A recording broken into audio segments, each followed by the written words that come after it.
Don't start something in life simply because others are succeeding at it. Let me tell you a small story from my childhood. I grew up in Isaliosun, Osogbo. My great-grandmother lived there at that time. One of Mama's favorite hobbies was watching the news. OSBC used to hear English news by 7 p.m. and the Yoruba version by 8 p.m. Mama only understands the Yoruba version, but there was a problem. NEPA could take the light at any moment. If they took the light before 8 p.m., Mama would miss the news entirely. So one day she called me, "Adewale, will you help me interpret the English news?" But I was just a small boy. Even the English news was too fast for me to fully understand. So I did the job. I would listen for keywords and build my own story. For example, once I heard the name Abacha, I already knew Mama don't like him. So I would confidently say, "Abacha is planning to increase petrol prices, Mama." Mama would immediately start raining curses on him, and I would nod my head like a professional analyst. Soon, I became Mama's official interpreter, and the benefits were sweet. Extra fish in my food, oranges, sometimes small money. Life was good. But one evening, something dangerous happened.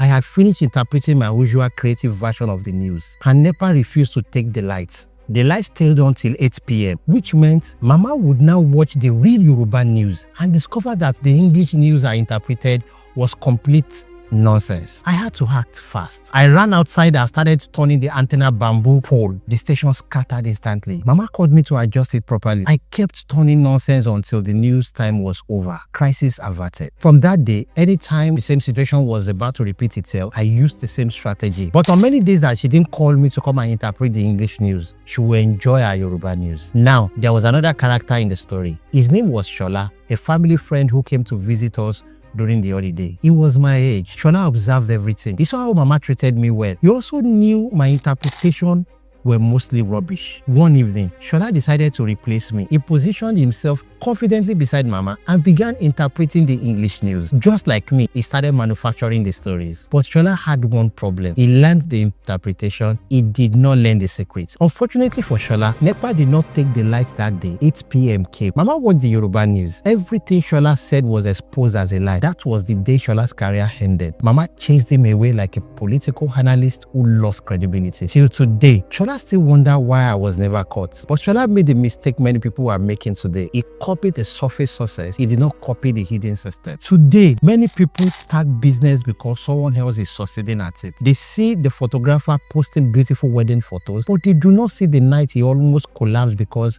his memory card corrupted after a wedding shoot. They see someone selling clothes online and making money, but they do not see the frustration of stocking expensive fabrics only for the customer to say, "Do you have another color? Can I check another design?" Every business has a secret behind the curtain. If you truly want to emulate someone, do not just learn the skill. Learn the system, mistake, hidden problem, business principle. Many Nigerian universities and polytechnics taught us skills in school, but they did not teach us how to turn those skills to business. This is why many people are highly skilled but still struggling financially. You can be the best photographer, you can be a talented baker, brilliant fashion designer, creative graphics designer, yet you may still fail in business because skill alone is not business. Business is a mixture of skill, strategy, patience, mistakes, systems, and survival tactics. Have you noticed something in Nigeria? Only a few business survive after the owner dies. Why? Because the owner often died with the real secret of the business. Those who take over only see the surface and they start running it differently. So if you are currently learning any skill, don't rush it. Take time to learn the advantages, the disadvantages, the problem nobody talks about, the silent strategy that keeps the business alive. Do not be like Shola. Thanks for watching. If this message makes sense to you, you may share it with someone who needs it. My name is Betawale, and remember, Baoku,